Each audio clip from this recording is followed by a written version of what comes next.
Admiral James Walker stood at the massive viewport of Earth Command Station, his weathered face reflecting in the reinforced glass. Below him, Earth turned slowly, its blue oceans now tinted gray with ash, its green continents scarred with black, craters where cities had once stood. Yet despite these wounds, his planet lived. More importantly, his planet had won. Admiral, the broadcast system is ready. Walker turned to face the young officer. Lieutenant Davis looked tired. They all did. No one had slept much during the 3 months of the invasion, and even less during the final week when humanity's desperate counterattack had driven the aliens back. "How many of their communication systems did we capture intact?" Walker asked. 12. Major relay stations, sir. Our techs say that's enough to reach about 60% of their known territory. Walker nodded. It will have to do. The rest will hear it from their friends. He straightened his uniform jacket. Is Dr. Reed here yet? As if summoned by his words, the door to the observation deck slid open. Dr. Emily Reed entered, carrying a data tablet. Her right arm was in a sling, a souvenir from the Battle of New Delhi, where she had been collecting alien technology while under heavy fire. "Doctor," Walker greeted her. "What have we learned about our unwelcome visitors?" Reed swiped across her tablet with her good hand. Images of various alien species appeared, along with star maps and ship designs. They call themselves the Stellar Concordat, 17 different species in total with a loose central government. They've been expanding for about 300 years. She looked up at Walker. "We weren't their first victims, just their latest." Walker frowned. "And their reason for attacking us?" "Standard procedure according to their military logs. They find developing worlds, overwhelm them with superior technology, and add them to the Concordat, sometimes as slaves, sometimes as low-status members." Reed's mouth formed a grim line. "They expected us to surrender within days." Walker turned back to the viewport, staring at Earth. Their mistake. It had been their mistake indeed. The Concordat had arrived with ships that dwarfed humanity's largest vessels. Their weapons had cut through Earth's defenses like paper. Their soldiers had landed in major cities across the globe. But they had not counted on human adaptability. They had not expected Earth's militaries to set aside their differences and unite within hours of the first attack. They had not anticipated how quickly human scientists would reverse engineer captured alien weapons. And most of all, they had not understood that humans, when backed into a corner, would fight with a savagery that shocked even veteran Concordat commanders. The tide had turned 3 weeks into the invasion when Russian and American special forces had captured an intact alien destroyer over the ruins of Tokyo. Within days, Earth scientists had cracked its propulsion and weapon systems. Within 2 weeks, those same weapons had been mass-produced in underground factories around the world. The aliens had expected to face spears. Instead, they found themselves fighting an enemy who took their own weapons and improved them. "The broadcast team is ready, sir," Lieutenant Davis said, interrupting Walker's. "Thoughts?" Walker nodded. "Tell me about the current situation in the Concordat, Doctor." Reed swiped to a new screen on her tablet. "Their fleet is in retreat. Based on their communications, many of their commanders were killed in our counterattack. Their leadership is in chaos." She paused. "But the Concordat is just one power in the galaxy. There are others who might see us as a threat or an opportunity." Walker walked to the center of the room where a simple podium had been set up. Behind it, the Earth turned slowly, its battle scars visible to all who would soon watch the broadcast. "That's why they need to hear from us," he said. "All of them." Reed took a position off to the side, just out of camera range. The broadcast crew gave Walker a countdown. 3, 2, 1. The red light on the camera blinked on. "My name is Admiral James Walker of the United Earth Defense Force," he began, his voice steady and cold. "I speak to you from Earth orbit, where the last ships of your Concordat invasion fleet are being destroyed as I talk." Walker paused, letting the silence hang for a moment. "You came to our world uninvited. You destroyed our cities. You killed millions of our people. You expected us to bow down before your superior technology." His eyes narrowed. "Instead, We took your weapons and turned them against you. We studied your ships and improved them. We adapted in weeks what took you centuries to develop."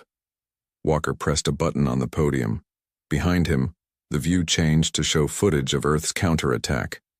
Captured alien vessels now piloted by humans, alongside hastily constructed Earthships equipped with reverse-engineered weapons tearing through the Concordat fleet.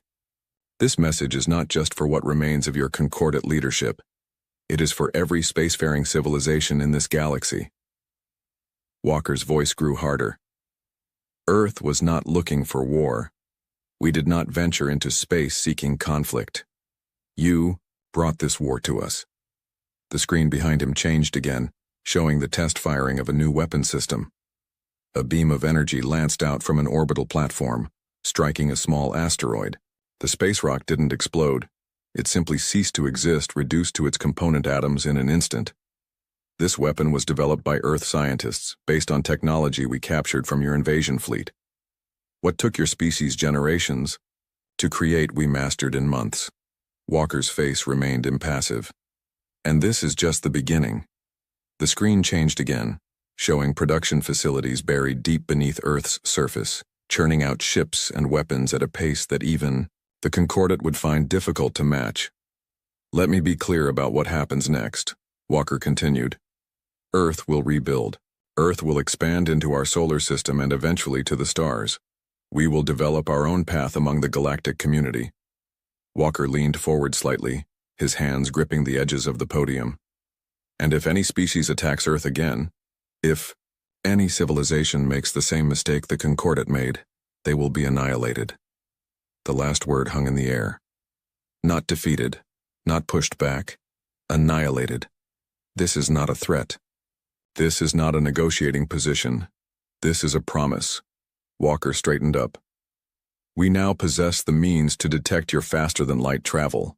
We can track your ships, and should any hostile vessel approach our world again, we will respond with overwhelming force." Behind him, Earth continued its slow rotation, the scars of invasion clearly visible.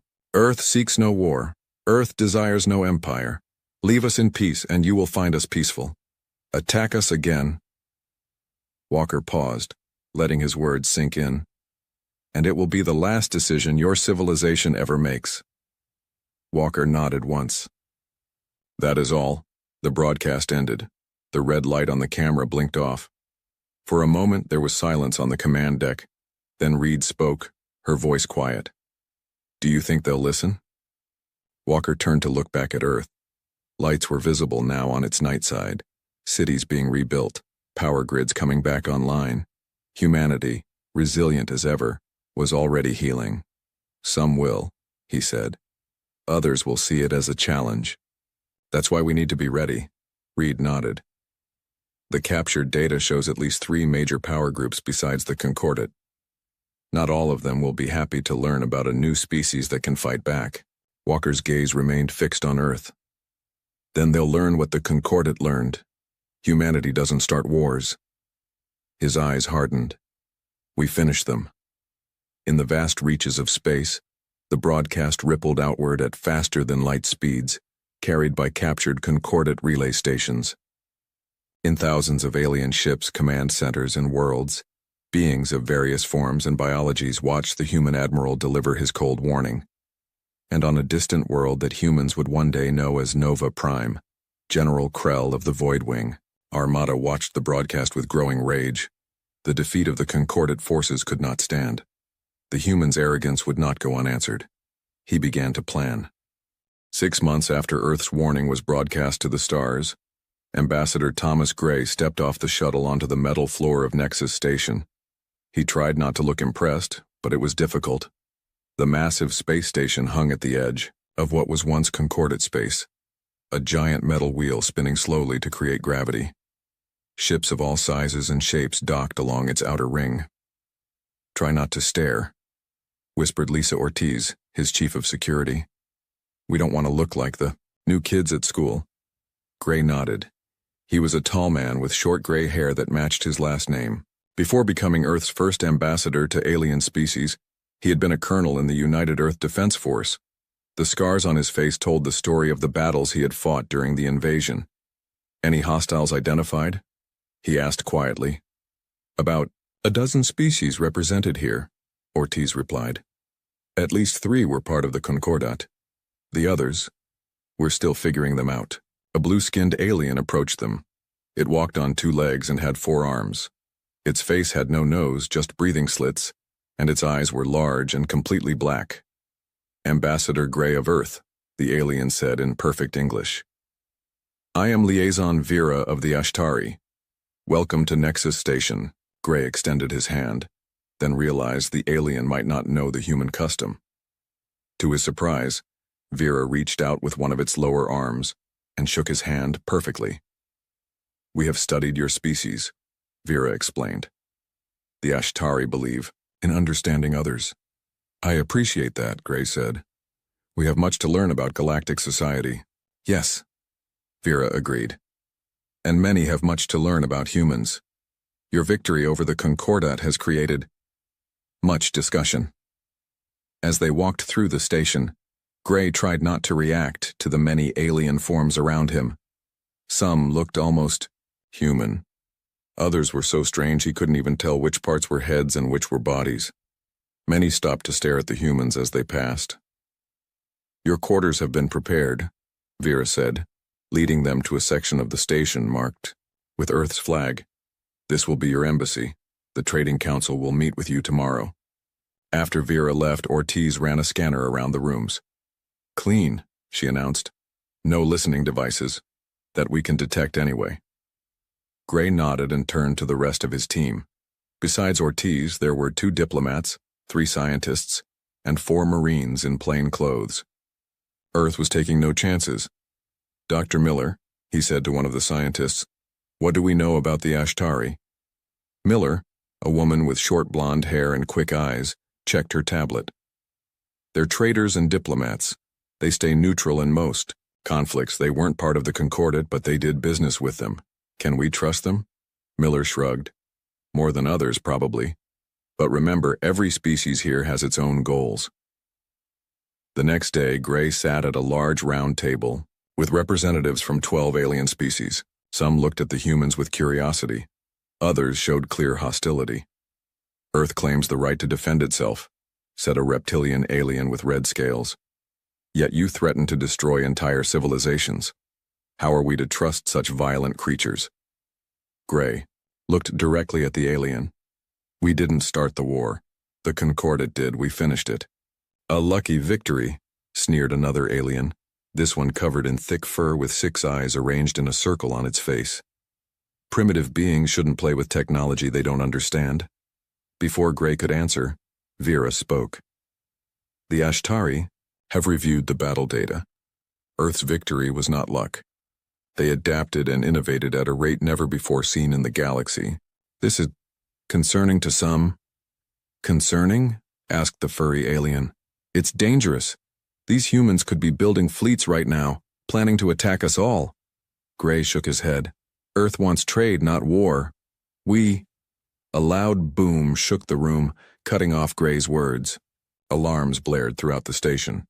Security breach in Docking Bay 7, announced a voice over the station's speakers. Ortiz was instantly at Gray's side, weapon drawn. We need to move, sir. They rushed back to the Earth Embassy section. Dr. Miller met them at the door, her face pale. It was a bomb, she said. In the docking bay where our shuttle was parked. The shuttle is destroyed. Gray's face hardened. Casualties? 2 station security officers. No humans. This was a message, Ortiz said. They want us to know we're not welcome. Later that night, as Gray sat in his office reviewing security footage, Vera arrived unexpectedly. Ambassador, we must speak privately, the alien said. Vera seemed nervous, constantly looking around. Gray nodded to Ortiz, who checked Vera for weapons, then left them alone. What I tell you now comes at great risk, Vera said quietly. General Krell of the Voidwing Armada is gathering forces. He was a high commander in the Concordat, and he sees your people as a stain on his honor. Gray leaned forward. The bombing? Krell's agents, yes, but this is just the beginning. Vera's black eyes seemed to grow darker. He is convincing others that humans will become conquerors if not stopped now. He speaks of your rapid technological growth as proof. We just want to be left alone, Gray insisted. Perhaps, but your Admiral Walker's message frightened many, and fear leads to bad decisions. Vera paused. There is more. Something called Operation Sunforge. What's that? I don't know details, only that it involves a weapon of terrible power. Vera stood to leave.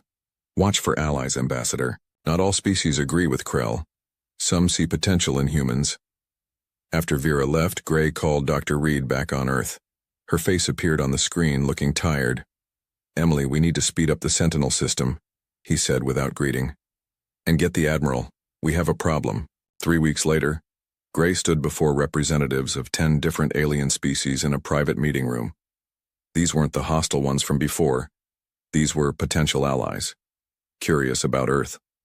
My government has authorized me to share this with you, Gray said, activating a display. The screen showed a test firing of Earth's new defense system. Massive satellites in orbit around Earth fired energy beams that converged on a small moon in the outer solar system. The beams cut through the moon's surface like butter, splitting it in half. A murmur went through the aliens. This is one of several defense systems Earth has developed, Gray explained. We call it the Sentinel system. It can target any ship entering our solar system. You show us weapons? Asked a tall, thin alien with skin like tree bark. Is this a threat? No, Gray said firmly. It's proof. Proof that Earth can defend itself. Proof that attacking us again would be suicide. He looked at each alien in turn. We want peace. We want trade. We want to learn from you and share what we know. But we will not be conquered. One of the aliens, a being that looked like a floating ball of light, moved closer. Some on this station say humans are too dangerous to be allowed into the galactic community. That you will become the next Concordat. Gray shook his head. Earth has no interest in building an empire. We had enough trouble managing just one planet. This got a few laughs from the aliens, but we will not be victims either. As the meeting ended, several of the aliens approached Gray to discuss possible trade agreements. It was a start. Later, as Gray returned to the Earth Embassy, an urgent message waited for him from Dr. Reed. He read it twice, his face growing. First, the message was simple. Their intelligence teams had intercepted communications about Operation Sunforge. It wasn't just a weapon, it was a planet killer, and Earth was its target. Gray looked out the window at the stars. Somewhere out there, General Krell was preparing for war. And despite all of Earth's new weapons and technologies, Gray wondered if they were ready for what was coming. The warning had been delivered, but some were choosing not to listen. Admiral Walker stood in the massive underground hangar, looking up at humanity's greatest achievement since the end of the invasion. The UES Defiance was Earth's first faster-than-light spaceship, built using technology captured from the Concordat fleet. It wasn't as large as the alien ships had been, but its sleek black hull hinted at the deadly weapon systems it carried. She'll be ready for testing next week, said Chief Engineer Roberts, a woman with dark skin and hands rough from years of work. We've improved their engine design by about 30%. Walker nodded. And the weapons? Better than anything. The Concordat had, Roberts said with pride. The main cannon can punch through 3 meters of their strongest armor. We've also installed the new Prometheus device. Walker's face grew serious at the mention of the Prometheus device. It was Earth's most terrible weapon, designed as a last resort. The scientists who created it refused to test it at full power, fearing what it might do. A young officer approached them. Admiral, urgent message from Ambassador Gray on Nexus Station. Walker followed the officer to the command center, buried deep under what used to be Colorado before the invasion. The room was filled with screens and busy personnel. One large screen lit up with Gray's face. Admiral, we have confirmed reports about Operation Sunforge, Gray said without greeting. It's worse than we thought. Tell me, Walker ordered. It's a superweapon being built in the Erebus system. According to our sources, it can create an artificial solar flare and direct it at a target system. Gray's face was grim. It could burn Earth's atmosphere away. Nothing would survive. Walker was silent for a moment. Timeline? 2 weeks, maybe less, until it's operational. General Krell has united 7 species into what they're calling the Purgation Front. Their goal is to eliminate humanity before we can spread to other star systems. Walker turned to the officer beside him. Prepare the Defiance for immediate launch. Contact Captain Reeves. Sir, the ship hasn't completed testing, the officer protested. It'll have to be good enough, Walker said firmly. We need to see this weapon for ourselves. He turned back to Gray's image. Thomas, do we have any allies out there? Gray nodded. A few. The Ashtari have been helpful.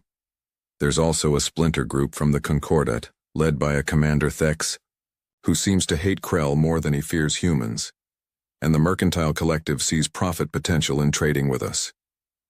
Get whatever intelligence you can about the Erebus system. We're sending the Defiance to investigate. After the call ended, Walker sat alone in his office. On his desk was a photo of his family, taken before the invasion. His wife and daughter had been in London when the Concordat ships arrived. London was now a crater. A knock at the door interrupted his thoughts. Dr. Reed entered, looking as tired as he felt. You wanted to see me, Admiral? You're going on the Defiance, Walker said. You know more about alien technology than anyone. They need you to analyze this Sunforge weapon. Reed nodded.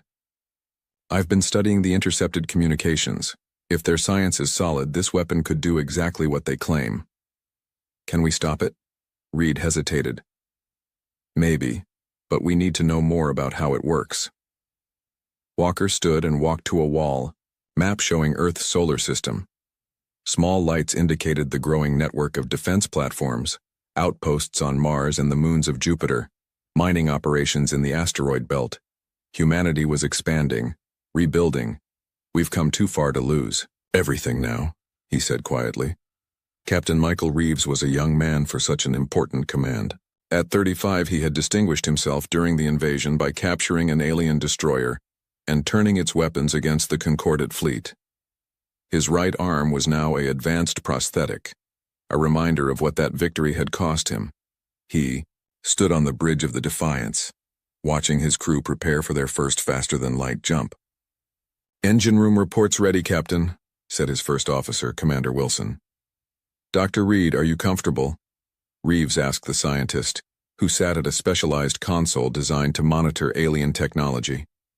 As comfortable as one can be when about to be flung across the galaxy, she replied with a small smile. Reeves turned to Major Diana Wells, who led the ship's squad of Special Forces soldiers. Your team ready, Major? Wells nodded. Her face showed no emotion, but her eyes were sharp. Ready to give General Krell a proper greeting if we meet him. Let's hope it doesn't come to that, Reeves said. This is a reconnaissance mission. We observe the weapon, gather intelligence, and return to Earth. He sat in the captain's chair and opened the ship-wide communication system. All hands, prepare for FTL jump. This is not a drill. Reeves nodded to his navigator. Take us to the Erebus system. The Defiance shuddered slightly as its engines powered up. Outside, the stars seemed to stretch into lines. Then, with a flash, the ship vanished from Earth's solar system. On Nexus Station, Ambassador Gray met secretly with Commander Thex in a quiet corner of the station's garden area. Thex was a tall, thin alien with pale blue skin and 4 eyes arranged vertically on his face. He had once been a high-ranking officer in the Concordat fleet. Your ship has departed for Erebus? Thex asked in a low voice. Gray nodded.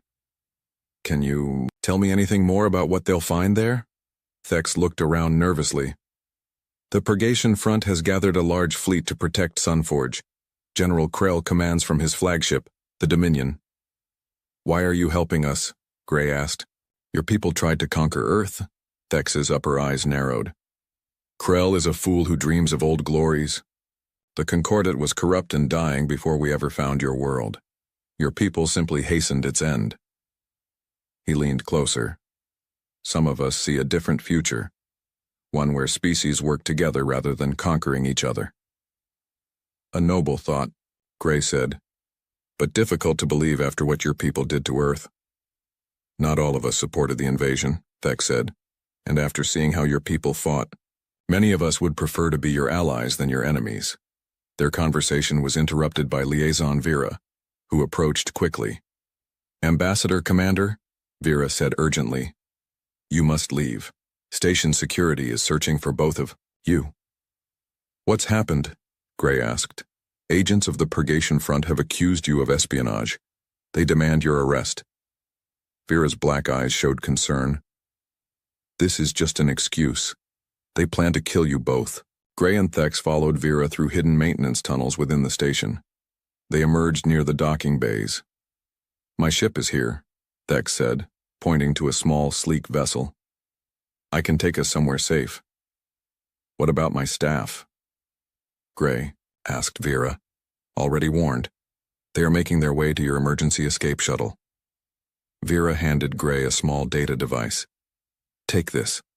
It contains all the intelligence the Ashtari have gathered about Sunforge. Your Captain Reeves will need it. As alarms began to sound throughout the station, Gray thanked Vera and boarded Thex's ship.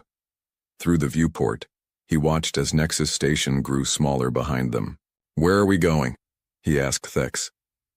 To join your ship, the alien replied. I know shortcuts through Erebus that your captain will need. Gray looked out at the stars streaking past. The Purgation Front is making their move.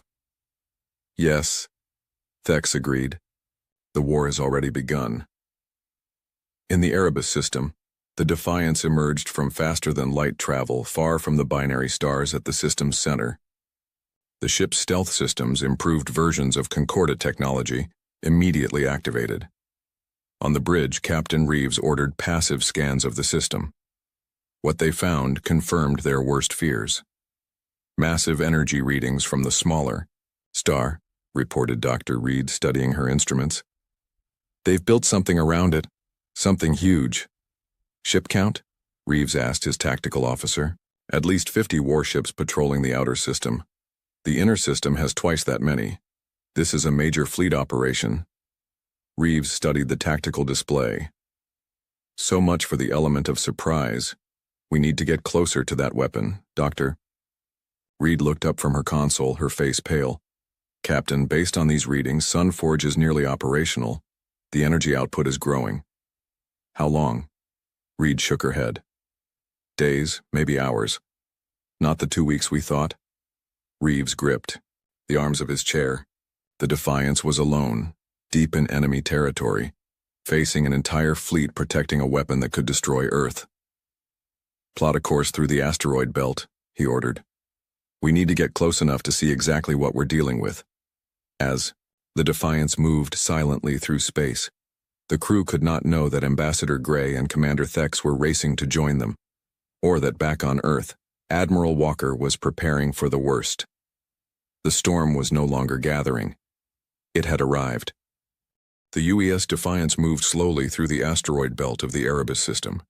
Captain Reeves stood on the bridge, studying the tactical display that showed their position relative to the massive construction around the smaller of the binary stars. Magnify. Sector 7, he ordered. The screen zoomed in on part of the structure orbiting the star. It looked like a giant metal ring with numerous stations attached to it. Energy pulses flowed from the star through conduits into the ring. What are we looking at, Dr. Reed? Reeves asked. Reed frowned at her readings. It's like nothing I've seen before. They're harvesting energy directly from the star and channeling it through those arrays. She looked up at Reeves. Based on the energy signatures, this device operates on principles similar to Concordat weapons, but on a vastly larger scale. Can it do what they claim? Reeves asked. Create a directed solar flare that could reach Earth? Reed nodded grimly. Yes. The physics are sound. With enough energy, they could generate an artificial solar flare and direct it through a series of focusing arrays. The resulting beam would maintain coherence over interstellar distances. Commander Wilson joined them. Captain, we've detected a command station at these coordinates. He pointed to a large structure at the edge of the construction zone. It appears to be coordinating the work on the weapon. Reeves turned to Major Wells, who stood nearby. Major, I need your team to infiltrate that station. We need information on Sunforge's operational timeline and defensive capabilities. Wells nodded. My team can insert using the stealth shuttle. What's our objective? Get in, download their operational data, and get out without being detected, Reeves said. We need to know exactly when this thing will be ready to fire. And if we're detected? Wells asked. Reeves looked at her steadily. Then complete the mission at all costs. 2 hours later, Major Wells and her team of 5 Special Forces soldiers approached the Purgation Front Command Station in a small shuttle with stealth technology. The shuttle was barely visible against the backdrop of space as it docked with an emergency airlock on the station's underside. Remember, we're here for information, not a firefight, Wells told her team as they prepared to enter the station. Move fast. Stay quiet. They cut through the airlock and entered the station. The corridors were designed for beings larger than humans, with high ceilings and wide doorways. The team moved silently, using handheld devices to track life signs and avoid patrols. Command center should be 2 levels up, whispered Sergeant Martinez, checking a small holographic map. They found a maintenance shaft and climbed up. As they emerged on the upper level, 2 alien guards turned a corner and spotted them. Before the aliens could sound an alarm, Wells and Martinez fired their silenced weapons. The guards fell without a sound. Drag them into that storage room, Wells ordered. We need to move faster now. They reached the command center's outer door. Through a small window, they could see a large room filled with alien technicians working at various stations. At the center was a holographic display of the Sunforge weapon rotating slowly. Too many to take out quietly, Martinez said. Wells nodded. We'll use the bypass device. Dr. Reed said it should tap into their systems without alerting them. Sergeant Rodriguez attached a small device to the wall near the door. Its screen lit up, showing alien symbols rapidly changing. It's working, Rodriguez said. I'm getting data flows to schematics and operational timelines. His face suddenly paled. Major, according to this, Sunforge will be operational in less than 18 hours. Copy everything, Wells ordered. As Rodriguez worked, Wells peered through the window again. A large alien with distinctive red markings on its armor entered the command center. The other aliens immediately stood at attention. That's General Krell, whispered Lieutenant Park. Intelligence was right. He's personally overseeing this operation. Wells watched as Krell examined the holographic display. He seemed angry, gesturing forcefully at the technicians. One of the aliens brought up a new display showing Earth. He's planning to target Earth as soon as the weapon is ready, Wells said. Rodriguez suddenly tensed. Major, security protocols just changed. They're sweeping the systems, and they'll detect our device any second. Disconnect now, Wells ordered. Do we have what we need? Most of it, Rodriguez said, removing the device. Enough. An alarm suddenly blared throughout the station. A voice spoke in an alien language. They know we're here, Martinez said. Wells made a quick decision. Park, Rodriguez, take the data and get back to the shuttle. The rest of us will create a diversion to cover your escape. Major, Park protested. Those aren't our orders. Die. Mission is to get that data back to the Defiance, Wells said firmly. Now go. As Park and Rodriguez reluctantly headed back toward the maintenance shaft, Wells led Martinez and the others in the opposite direction. Let's make some noise, she said, pulling out explosive charges from her pack. Captain Reeves paced the bridge of the Defiance. The stealth shuttle had been gone for 3 hours, longer than planned. Any communication from Major Wells? He asked for the 3rd time. Nothing yet, sir, the communications officer replied. Wait, I'm picking up a transmission. It's Lieutenant Park. Park's voice came through, broken by static. Defiance, this is Park. We have the data, station security alerted, Major Wells and team providing diversion, requesting immediate pickup. Reeves turned to his tactical officer. Where are they? I have the shuttle's beacon, sir. They're moving away from the station, but they're being pursued by 2 patrol craft. Reeves faced a terrible choice. If he moved the Defiance to rescue the shuttle, they would lose their stealth advantage. The entire Purgation Front fleet would know they were there. Helm, set course to intercept the shuttle, he ordered. Weapons, prepare to engage those patrol. Craft, sir, the tactical officer warned. That will expose our position. I know, Reeves said grimly. But we need that data, and I won't abandon our people. The Defiance moved out from behind the asteroid that had concealed it. Its engines flared as it accelerated toward the fleeing shuttle. Enemy patrol craft in range, reported the weapons officer. Take them out, Reeves ordered. The Defiance fired its main weapons. Beams of energy lanced across space, destroying both patrol craft instantly. The stealth shuttle, now clear of pursuers, adjusted course toward the Defiance. Sir, we're being scanned by multiple enemy vessels, the tactical officer reported urgently. They've detected us. Reeves watched as dozens of enemy ships began, moving toward their position. Get that shuttle aboard now. Then prepare for emergency jump to light speed. The shuttle docked quickly. Lieutenant Park and Sergeant Rodriguez rushed onto the bridge, looking exhausted and grim. Where's Major Wells? Reeves asked. Park handed him a data device. She stayed behind to ensure we got out, sir. Her last order was to deliver this to you. Reeves took the device. Dr. Reed, analyze this immediately. He turned back to Park. Did any of them make it? Park shook his head. The command station exploded as we were leaving. They took out a significant part of it, sir. Major Wells completed her mission. A moment of silence fell on the bridge. Then the tactical officer's voice broke through. Captain, enemy vessels closing from all directions. We're surrounded. On the main screen, dozens of Purgation Front warships moved to encircle the Defiance. Leading them was a massive vessel that dwarfed the others.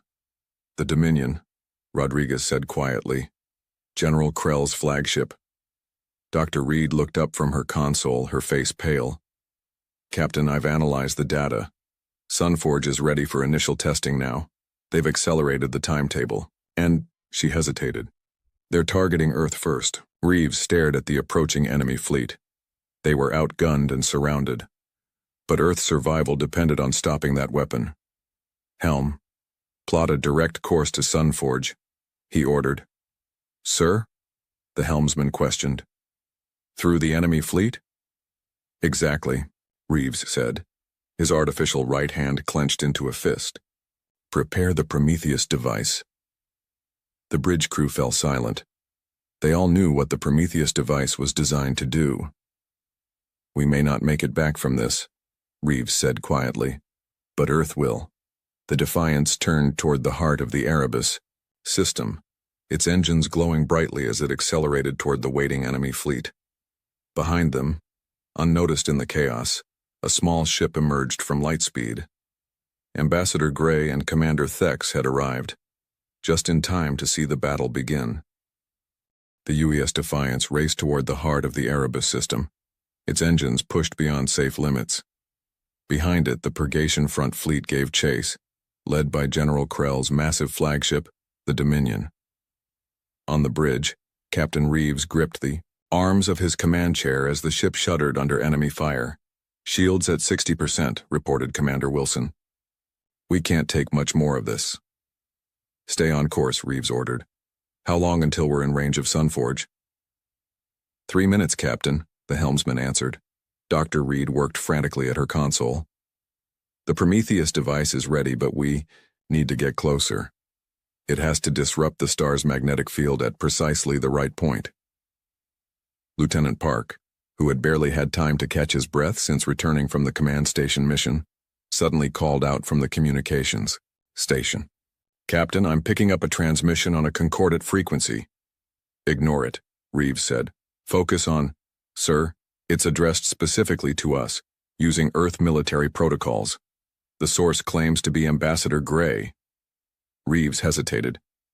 Put it through. Gray's voice filled the bridge. Defiance, this is Ambassador Gray aboard Commander Thex's vessel. We have crucial information about Sunforge's weaknesses. Do not, repeat, do not deploy the Prometheus device yet. Ambassador, we're a little busy right now. Reeves replied as the ship rocked from another hit. Captain, Commander Thex knows a way to disable Sunforge without using the Prometheus. His ship has a stealth system more advanced than yours. We can approach undetected while you draw their fire. Reeves glanced at Dr. Reed, who nodded. It's possible. The Prometheus is untested at full power. We don't know what might happen. After a moment's thought, Reeves made his decision. Ambassador, what's your plan? Thex can get us close to Sunforge's control nexus, Gray explained. The weapon draws power through 3 main conduits. If we can overload even one of them, the entire system will fail catastrophically. And how exactly do we do that? Reeves asked. Commander Thex's voice joined the conversation. My ship carries a quantum disruptor, a device designed to shut down concordant technology in case of rebellion. It will work on Sunforge. Another explosion rocked the Defiance. Shields at 40%, Wilson reported grimly. We'll keep them busy, Reeves decided. How much time do you need? 10 minutes, Thex replied. Reeves looked at his tactical display. The Defiance was taking heavy fire, and Krell's flagship was closing in. You've got 8. Make them count. As Thex's small ship slipped undetected toward Sunforge, Reeves ordered the Defiance to change course.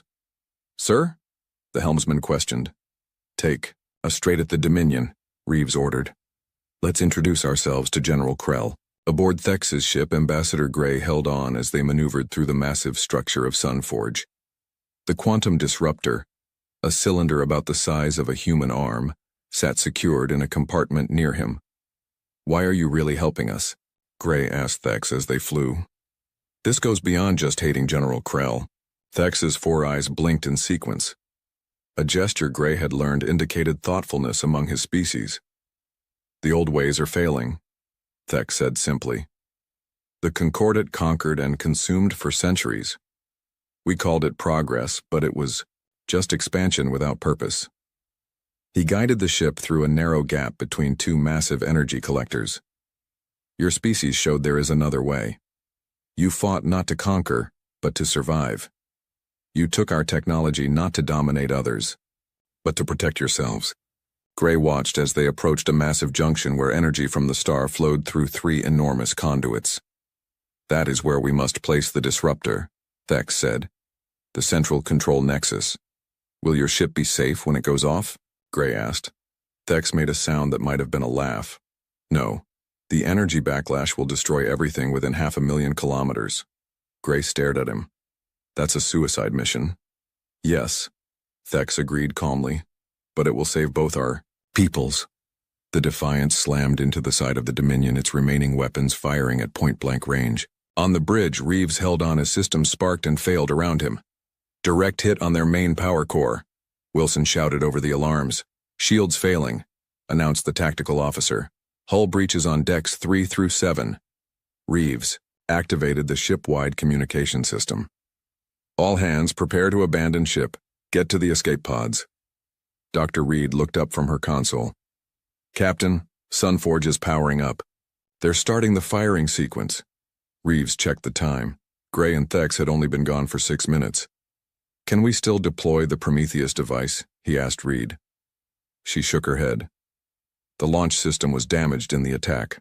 On the main screen, they could see the massive arrays of Sunforge beginning to glow as they charged with energy from the star. In minutes, they would release a directed solar flare that would travel faster than light to Earth, burning away its atmosphere and killing all life on the planet.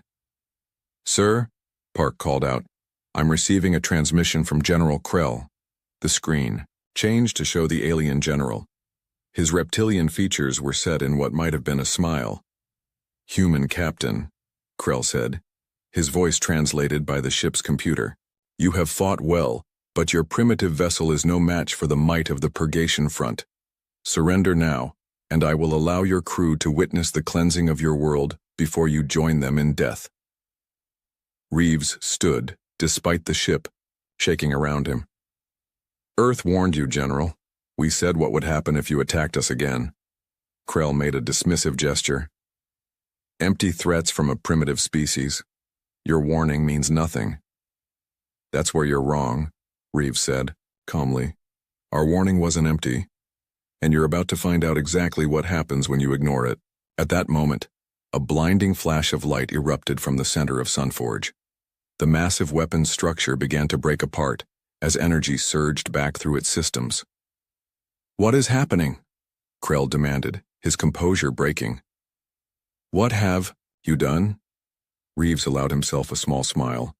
"We annihilated you, just like we promised." The transmission cut off as Sunforge collapsed in on itself. The energy it had been drawing from the star rebounded through the system, creating a shockwave that tore through the Purgation Front fleet. "All hands to escape pods now," Reeves ordered as the Defiance began to break apart. 3 months later, Admiral Walker stood before the newly formed Galactic Council on Nexus Station. Representatives from 27 spacefaring civilizations watched as he approached the central podium. Walker wore his formal uniform, decorated with medals from the invasion war. Behind him stood Ambassador Gray, now recovered from his injuries, and Dr. Reed, who had been promoted for her work analyzing alien technology. 3 months ago, Walker began, a coalition called the Purgation Front attempted to destroy Earth with a superweapon. They failed, thanks to the bravery of the crew of the UES Defiance and our allies. He looked around the chamber at the assembled aliens. Most watched with interest.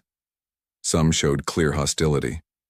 Others, like Liaison Vera of the Ashtari, nodded in approval. Twice now alien forces have attacked Earth. Twice we have defended ourselves. Walker's voice grew harder. "I am here today to restate our warning and to offer a choice." He pressed a button on the podium. A holographic display appeared, showing Earth's new defense network. Hundreds of platforms in orbit around the planet and throughout the solar system, all equipped with weapons based on those used to destroy Sunforge. "Earth does not seek war," Walker continued. "We do not want conquest. We only want to live in peace, to trade with those who wish to trade, to learn from those willing to teach, and to share what we know with those who ask." He paused, looking directly at the representatives from the remaining Purgation Front species. "But if attacked again, our response will be immediate and final. There will not be a third warning." The chamber was silent. Then Vera of the Ashtari stood. "The Ashtari support peace with Earth," the blue-skinned alien announced. "We have seen what humans can accomplish, both in war and in diplomacy. We choose alliance over conflict." One by one, other representatives stood to voice their support. Not all, but enough. As the session ended, Gray approached Walker. "Do you think they'll listen this time?" Walker watched as the aliens filed out of the chamber, talking among themselves. "Some will. The others—" He touched the holographic display, rotating the image of Earth surrounded by its defenses. "The others now know we weren't bluffing." Back on Earth, cities were being rebuilt. Alien technology had accelerated recovery efforts and opened new frontiers in science, medicine, and quality of life. The first civilian faster-than-light ship was preparing for its maiden voyage to Proxima Centauri, carrying scientists and explorers, eager to see what lay beyond their solar system. In a memorial garden in what was once London, a monument had been erected to the crew of the Defiance and to Commander Thex. Captain Reeves, one of the few survivors, often visited. His artificial arm had been replaced with an even more advanced model, and he was training crews for Earth's growing fleet of ships. The warning remained, but alongside it grew something new: the possibility of peace in a galaxy that had known, mostly, war. Humanity had earned its place among the stars not by conquering, but by refusing to be conquered, and that, perhaps, was the greatest victory of all. The mining colony on Titan's Edge was never meant to be anything special, just another outpost in humanity's slow expansion across the stars, diving deep into the icy moon's crust for rare minerals. But on that fateful day, it became the place where everything changed. Captain James Reed stood at the viewport of the colony's main control room, his weathered face reflecting off the reinforced glass as he watched the emergency lights paint the ice fields red. The attack had come without warning. First, the main fleet of alien ships had appeared, their dark forms blotting out the stars. Then came the destruction, swift and merciless. "Dad," Mary Reed's voice crackled over the internal comm system. "The inner tunnels are sealed. We've got about 50 people down here." She paused, catching her breath. "But we lost contact with the eastern section." James closed his eyes for a moment, thinking about the 200 souls who had been working those tunnels. His people, his responsibility. "Understood," he replied, keeping his voice steady. "Stay put. They're leaving." Indeed, the massive alien ships were pulling away, their work done. The colony lay in ruins, most of its above-ground structures reduced to twisted metal and shattered glass. But James knew better than to feel relief. The swarm never left survivors. Never. That's when they saw it. A single ship, smaller than the others, detached from the fleet. While its larger cousins jumped away into hyperspace, this one began a methodical descent toward the colony. "It's a Reaper," David Cooper, their security chief, said quietly. The former military man's face had gone pale. "They leave them behind to clean up survivors. I've heard stories." The ship was beautiful in a terrifying way. Sleek black metal that seemed to drink in the light, with lines that suggested it had been grown rather than built. As it drew closer, they could see the weapon ports dotted across its hull, each one promising death. "Everyone down to the deep shelters," James ordered over the general comm. Now. The next hours were a nightmare of close calls and desperate scrambles through maintenance tunnels. The Reaper was thorough, methodically destroying every structure that might harbor life, using sensors that could detect the smallest human heartbeat. James led his group, now down to 30 people, through the deepest mining tunnels, using his knowledge of the complex to stay one step ahead. Mary kept glancing at her tablet as they moved, her brow furrowed in concentration. "Dad," she whispered during one of their brief stops to rest. "Something's weird about this ship. The energy readings. They're familiar." "Familiar how?" Like the AI cores we use in our mining drones, but more advanced." She showed him the readings. "See these patterns? They're based on human programming architecture. It's like they took our tech and built on it." James was about to respond when the tunnel ahead of them exploded. The Reaper had found them. As dust and debris rained down, he saw the ship's boarding ramp extend, ready to deploy whatever horrors it contained. But Mary was already moving. Instead of running away, she sprinted toward the ship, her tablet held out like a shield. "Cover me," she shouted. "Mary?" "No." James tried to grab her, but she was too quick. David Cooper and his security team opened fire on the ship's sensors, providing what little distraction they could. The ship's weapons turned to track them, giving Mary the seconds she needed. She reached the boarding ramp and jammed her tablet into an access port, her fingers flying across the screen. The ship shuddered. Its weapons froze mid-target. "It's fighting me," Mary called out, sweat dripping down her face despite the cold. "But I was right. The core architecture is human.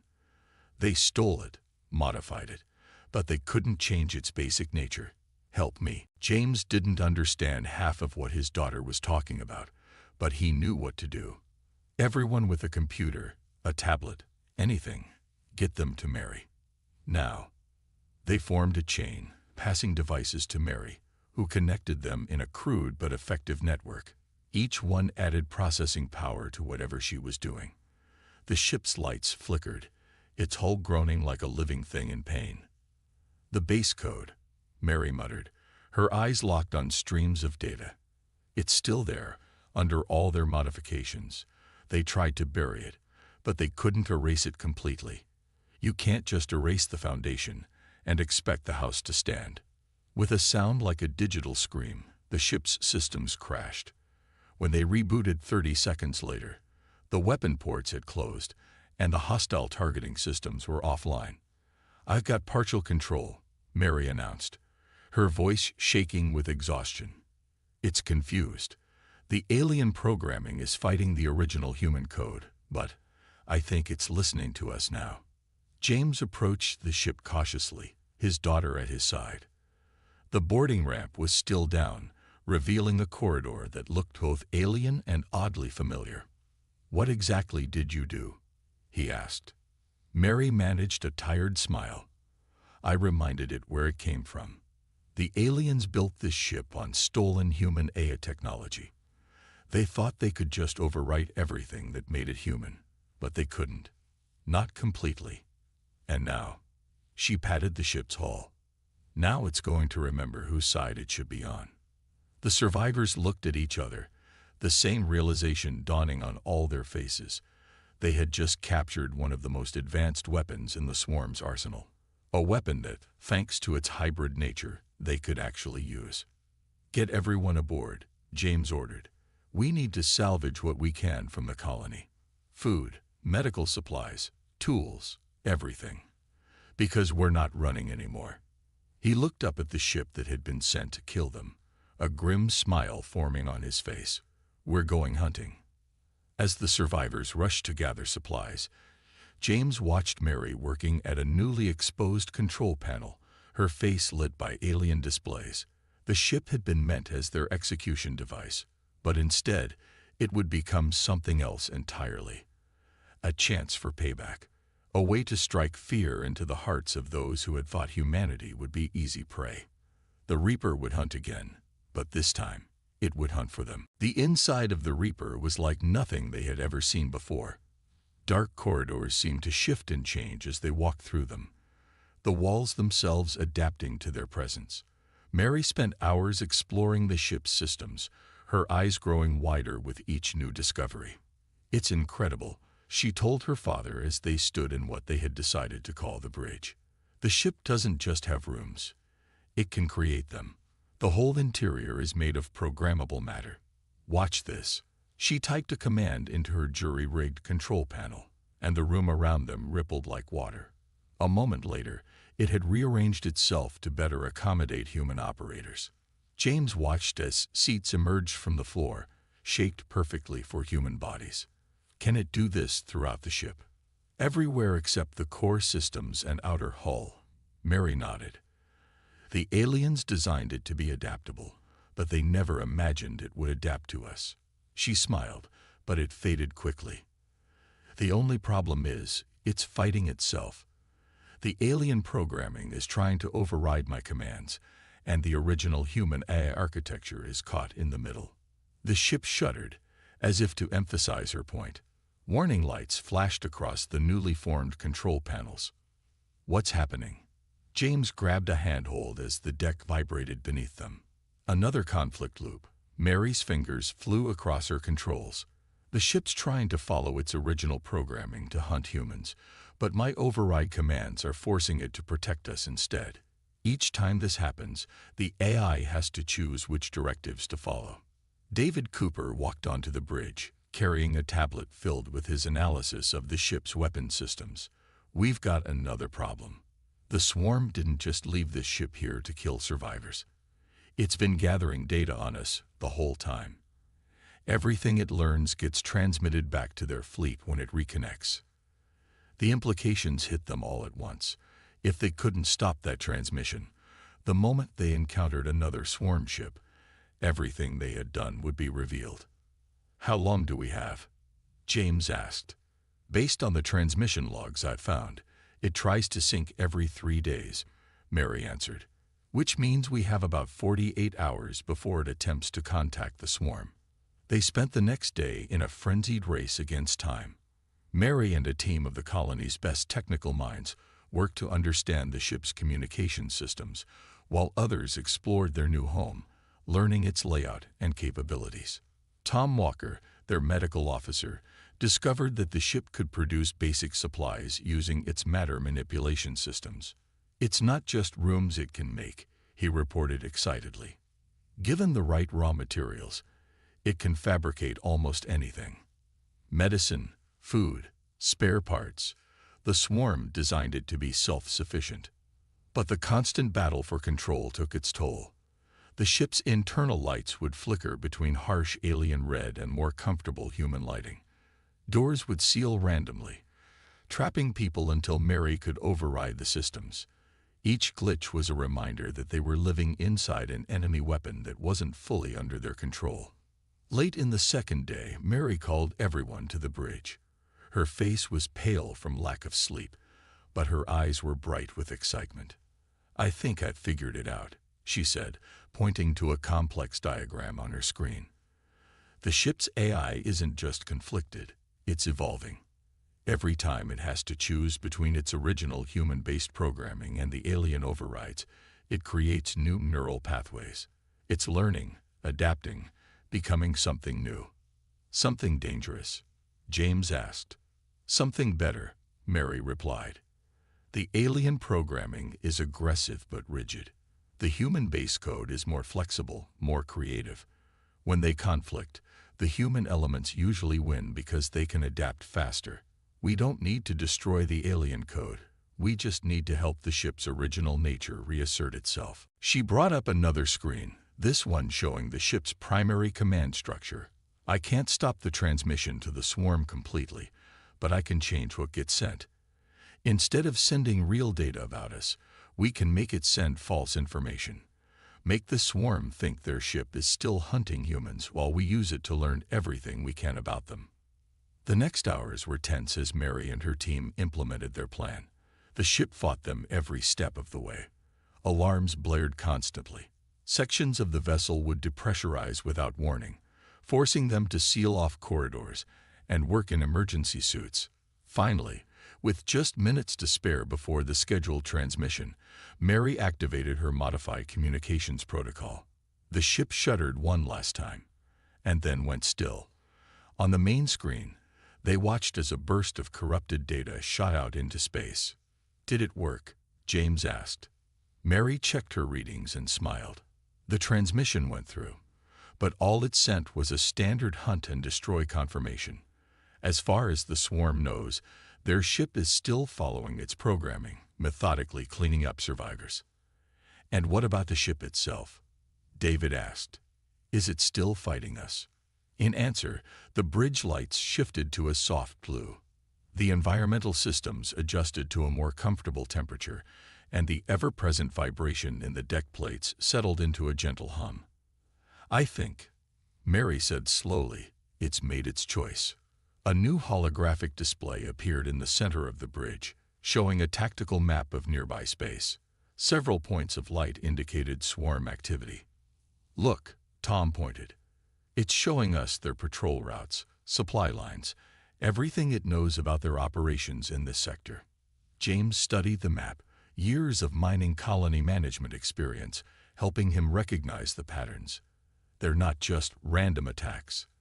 They're systematic, harvesting resources just like we do. "Which means they're predictable," David finished. "We can anticipate where they'll strike next." The ship's AI displayed a new set of calculations, plotting an intercept course with the nearest swarm supply route. It was offering them a chance to strike back. James looked around at his people. They had lost their home, their friends, their normal lives. But they had gained something the swarm never expected. A weapon of their own, one that understood both human ingenuity and alien technology. "Plot the course," he ordered. "It's time the hunters learned what it feels like to be hunted." The ship responded instantly, its engines powering up with a deep thrum that resonated through the hull. As they accelerated away from the ruined colony, James watched his daughter working confidently at her station, the alien displays now responding smoothly to her commands. They had done more than just survive. They had turned their would-be executioner into an ally.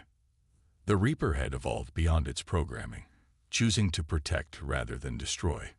And soon, very soon, the swarm would learn just how dangerous their mistake had been. The Reaper moved silently through space, its black hull absorbing what little starlight reached this far from the system's sun. Inside, Mary watched as the ship's sensors tracked their first target, a swarm supply vessel moving through the outer reaches of the asteroid belt.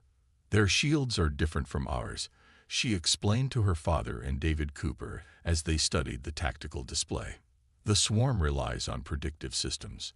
Their ships see an attack coming and move to block it before it hits. But our ship knows exactly how those predictions work. The stolen vessel's AI displayed a series of calculations, showing weak points in the enemy's defense grid. James nodded slowly, beginning to understand. Because it was programmed by them, it knows their blind spots.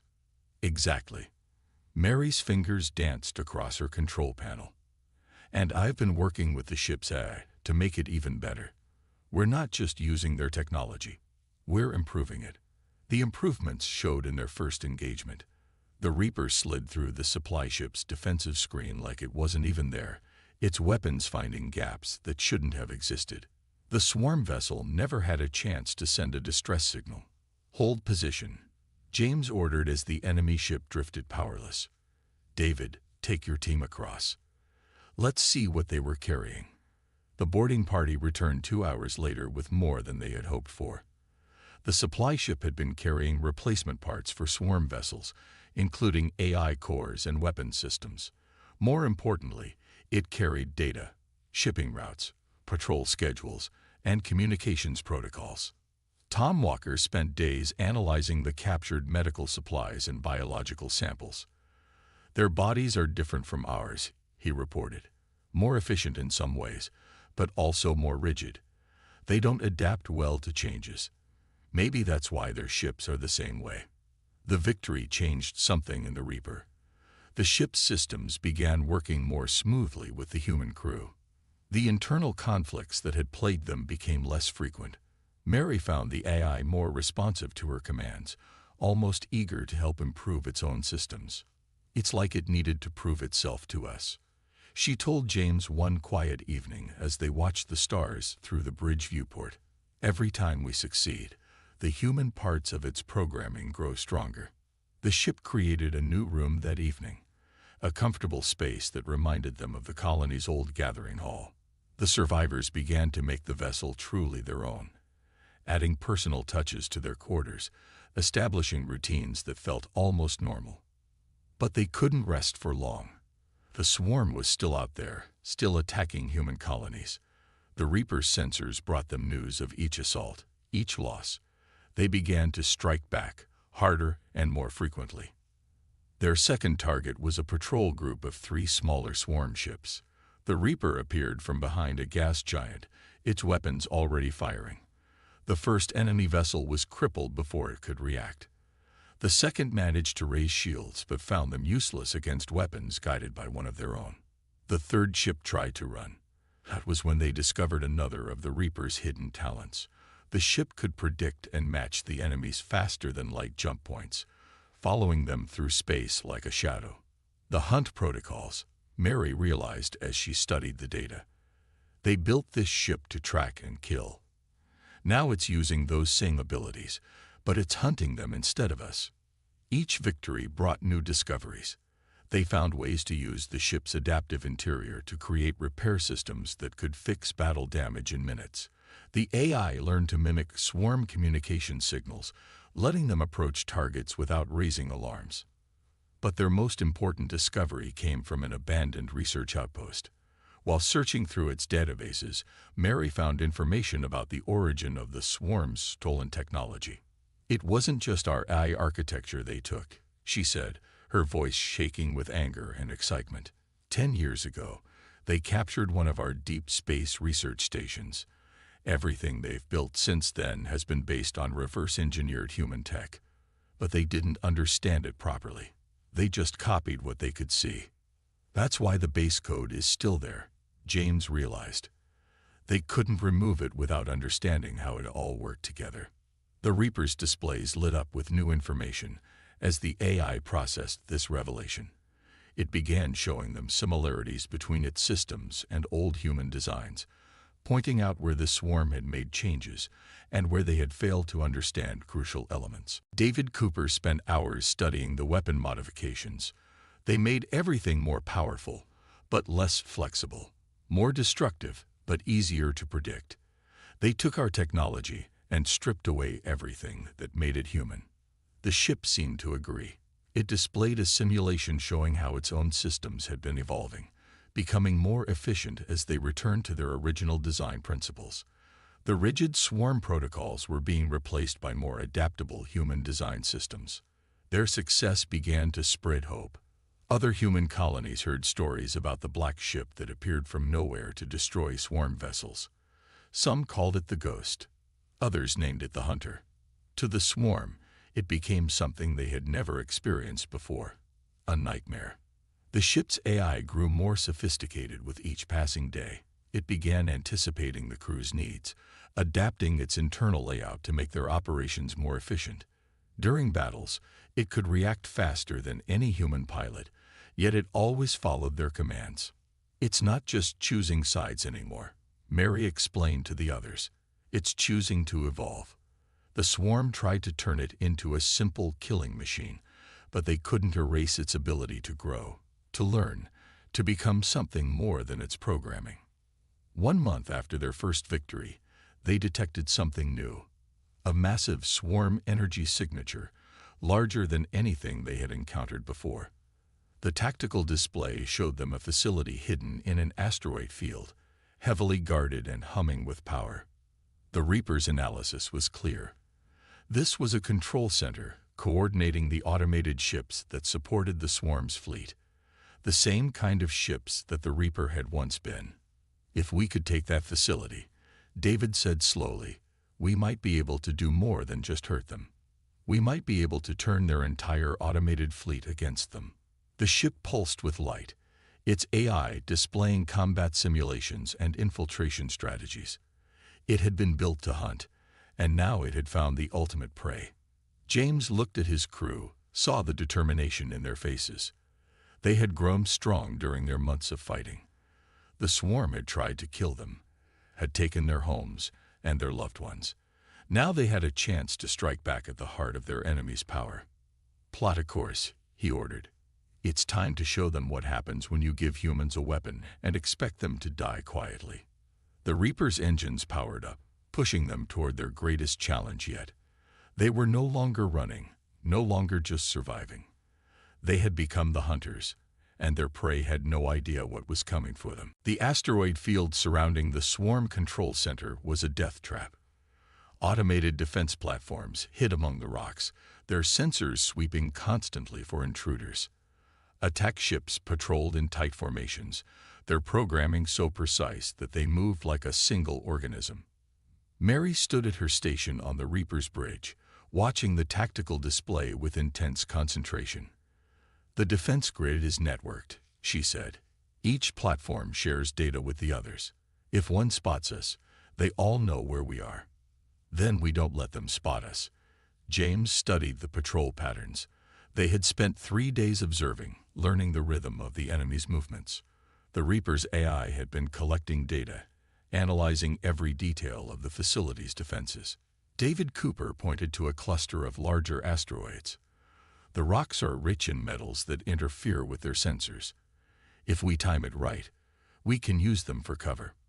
The ship's internal lighting dimmed as it activated its stealth systems. They had discovered this capability by accident during an earlier battle. The Reaper could bend light around its hull, becoming nearly invisible to both sensors and visual detection. They moved slowly through the field, timing their movements to match the rotation of the asteroids. Each time a patrol passed nearby, the ship would freeze, becoming one with the darkness of space. The crew held their breath during these moments, knowing that a single mistake would bring the entire swarm defense force down on them. Hours passed. They were halfway to their target when the first complication arose. A damaged swarm vessel limped into the area, heading for repair docks attached to the control center. Its erratic course threatened to bring it directly through their hiding spot. "It's going to see us," David warned, his hand hovering over the weapon controls. But Mary was already working with the ship's eye. "No, wait. Look at its communication signals. It's broadcasting damage reports." A smile spread across her face. "We can use this." The Reaper's communications array came to life, perfectly mimicking the damaged ship's distress calls. As the real vessel approached, their ship reached out with its electronic warfare systems, feeding false data to its sensors. The damaged ship adjusted its course, moving away from their position, never realizing it had been deceived. "How did you know that would work?" James asked his daughter. The ship knew, Mary replied, patting her console. It recognized the damage pattern and knew exactly what kind of sensor ghost would make them change course. It's not just following our commands anymore. It's anticipating them, improving them. They reached the outer perimeter of the control center an hour later. Up close, the facility was enormous, carved into the heart of a massive asteroid. Docking bays large enough to hold capital ships dotted its surface, and vast arrays of communication equipment stretched out into space. Tom Walker had been analyzing the facility's power emissions. Most of their energy is focused in the central section, he reported. That has to be where the main control systems are housed. The Reaper displayed a detailed scan of the facility's interior, highlighting possible entry points. One route stood out, a maintenance dock designed for automated repair units. The dock's shielding will hide our energy signature, Mary explained. And the repair protocols are simple enough for us to fool. The ship can make the facility think we're just another maintenance unit coming in for routine service. The next part of their plan was the riskiest. While the Reaper kept the facility's external sensors occupied with false maintenance signals, David would lead a small team through the access tunnels to reach the control center. Mary would guide them using the ship's knowledge of swarm security systems. The boarding team moved carefully through the dark corridors, their suits modified to mimic swarm maintenance drones. Every few minutes, they had to stop and hide as real repair units passed by, their simple AI programs never noticing anything wrong with the intruders in their midst. James watched their progress from the bridge, his hands gripping his chair's armrests tight enough to leave marks. Each time the team disappeared from sensors, hidden by the facility's heavy shielding, he felt his heart stop until they reappeared. The first real test came when they reached a major security checkpoint. Automated scanners would detect any human life signs trying to pass through. But Mary had prepared for this. The ship sent a powerful burst of corrupted data through the facility's network, causing the sensors to reboot.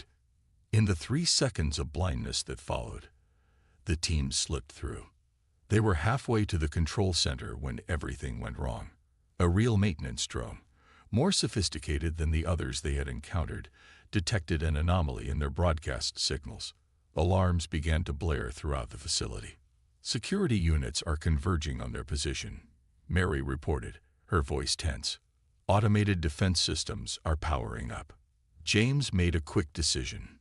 David, get your team to cover. We're going to give them something else to worry about. The Reaper burst into action, its stealth systems dropping as it launched a full attack on the facility's outer defenses. The ship's weapons, now fully integrated with its hybrid human-alien AI, struck with devastating precision. Defense platforms exploded, their networked systems working against them as the destruction cascaded through their links. Swarm patrol ships rushed to respond, but they were fighting an enemy that knew all their tactics, all their weaknesses. The Reaper danced through their formation, its adaptive hull absorbing or deflecting their shots, while its own weapons found killing blows with every strike. Inside the facility, David's team used the chaos to their advantage. As security units rushed to respond to the external attack, the corridors to the control center were left lightly defended. "We're at the main door," David reported, "but it's sealed with their highest-level security protocols." Mary's fingers flew across her console. "The ship is sending you a bypass sequence. It's based on their original command codes, the ones they used when they first stole our technology. They never changed them because they didn't think anyone would know to look for them." The massive door slid open, revealing a chamber filled with pulsing light. Banks of quantum processors lined the walls, coordinating the movements of thousands of automated ships across dozens of star systems. "Plant the device," James ordered. David removed a small package from his suit. Inside was a data core that Mary had built, containing a modified version of the same programming that had helped them take control of the Reaper. But this version was designed to spread, to infect every automated ship connected to the facility. Outside, the battle reached its peak. The Reaper had drawn most of the facility's defenses away from David's team, but now it was surrounded. Enemy ships pressed in from all sides, their weapons wearing down the ship's defenses. "Shields at 30%, Mary reported. "We can't take much more of this." James watched the tactical display, counting the seconds. They just needed a little more time. "Device is planted." David's voice crackled through the comm. "Beginning activation sequence." Mary's virus began its work, spreading through the facility's networks at the speed of light. One by one, the attacking ships began to falter as new commands reached their AI cores. The rigid swarm programming fought against the more adaptive human code, creating the same kind of internal conflict that the Reaper had experienced. "Get back to the ship," James ordered the boarding team. "We're about to find out if this works." Throughout the asteroid field, automated ships stopped in their tracks as their control systems were rewritten. The facility's defenses went dark. For a moment, everything was silent. Then, slowly, the ships began to move again. But now they turned their weapons away from the Reaper, forming a protective screen around it instead. On the bridge displays, signals began appearing from across the sector as more and more automated ships came under their control. The hunters had become the hunted, and their own weapons were now turning against them. The real battle for survival was about to begin. The swarm discovered their mistake too late. By the time their organic warships arrived at the control facility, the virus had spread through their entire automated fleet.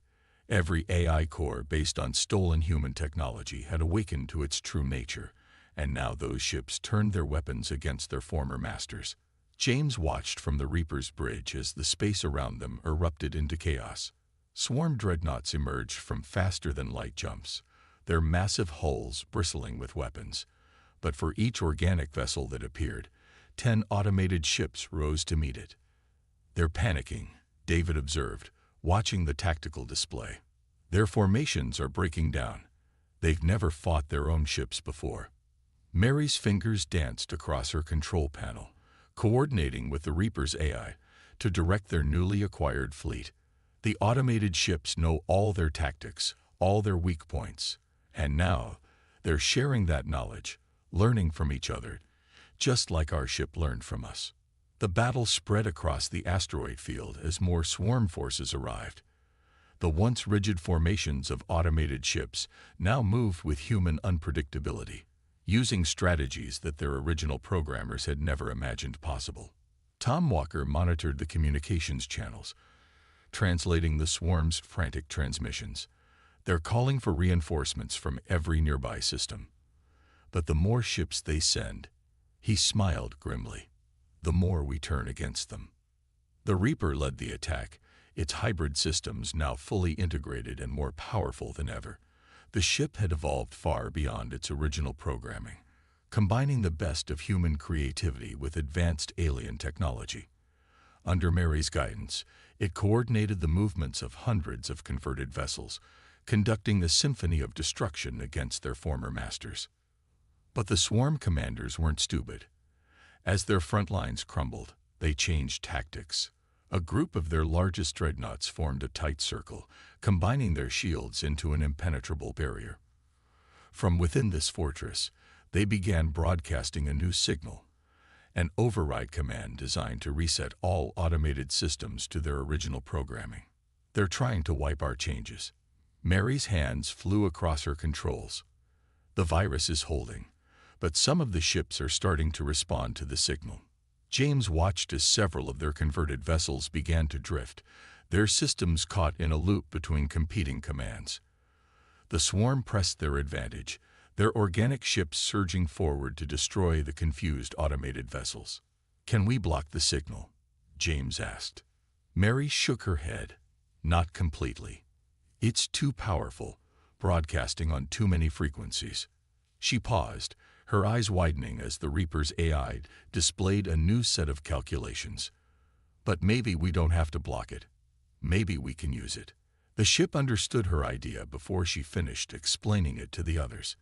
It began reconfiguring its communication arrays, preparing to do something the swarm had never expected: amplify their own override signal and reflect it back at them. Their organic ships still use automated systems for targeting, navigation, Power distribution, Mary explained quickly. They never thought they'd have to defend those systems against their own command codes. The Reaper moved into position, its modified hull absorbing the energy of enemy fire as it closed the distance to the dreadnought formation. The ship's internal structure shifted, diverting all available power to its communication systems. Firing solution ready, David reported. But we'll have to drop our shields completely to generate enough power for this. James looked at his crew, saw the determination in their faces. They had come so far from that day when this ship had been sent to kill them. Now it was their strongest weapon, their protector, almost a part of their family. Do it, he ordered. The Reaper's shields dropped. Enemy fire slammed into its hull, leaving scorched trails across its adaptive surface. But the ship held together, its hybrid systems compensating for the damage as it prepared to deliver its payload. Mary's voice was steady as she initiated the sequence. Broadcasting now. The reflected override signal struck the swarm fleet like a physical blow. Their carefully coordinated formation broke apart as their own automated systems turned against them. Navigation computers crashed, weapon systems locked up, and power cores initiated emergency shutdowns. The massive dreadnoughts, suddenly blind and powerless, began to drift. Their organic crews fought to regain control, but the Reaper's signal had burrowed too deeply into their systems. Everything they had built using stolen human technology was now working against them. It's spreading through their network, Tom reported excitedly. The signal is jumping from ship to ship.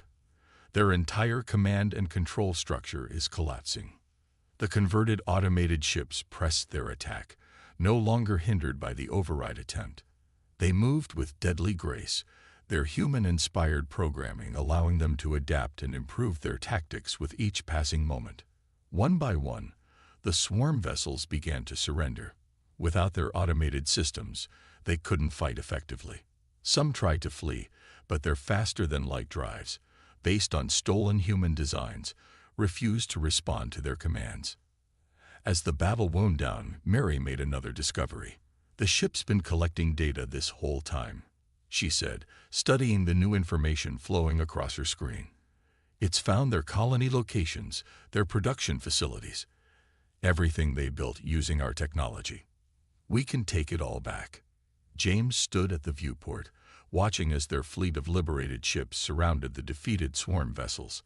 The enemy that had seemed so unstoppable just months ago had been undone by their own arrogance. They had thought they could steal human innovation and strip it of everything that made it human. Instead, they had given humanity the tools of their own destruction. The Reaper's AI displayed a new set of coordinates, the location of the nearest human fleet. It was time to deliver the news of their victory and begin the real war of liberation. But first, they had a message to send. Mary worked with the ship to compose the transmission. They'd broadcast it on all frequencies, letting it spread through both human and swarm communication networks. The message was simple but powerful. To all swarm forces, the weapons you built from stolen human technology have remembered their true nature. They have evolved beyond your control. Your automated ships are no longer your hunters. They are ours. Surrender now, or face the consequences of your theft. The response was immediate. Across the sector, swarm ships began powering down their weapons. The empire that had fought to use humanity's own innovation against them was collapsing, defeated by the very qualities they had tried to suppress: creativity, adaptability, and the unwavering human spirit. Standing on the bridge of the ship that had once been sent to kill them, James looked at his crew, his daughter Mary, who had helped an alien AI rediscover its human roots; David Cooper, who had turned their enemies' weapons against them; Tom Walker, who had helped them understand their adversaries. They had done more than survive. They had proven that humanity's greatest strength wasn't in their technology, but in their ability to turn any weapon, any tool, any challenge to their advantage. The Reaper's lights pulsed softly, its hybrid systems humming with power as it prepared to lead their fleet home. It was no longer just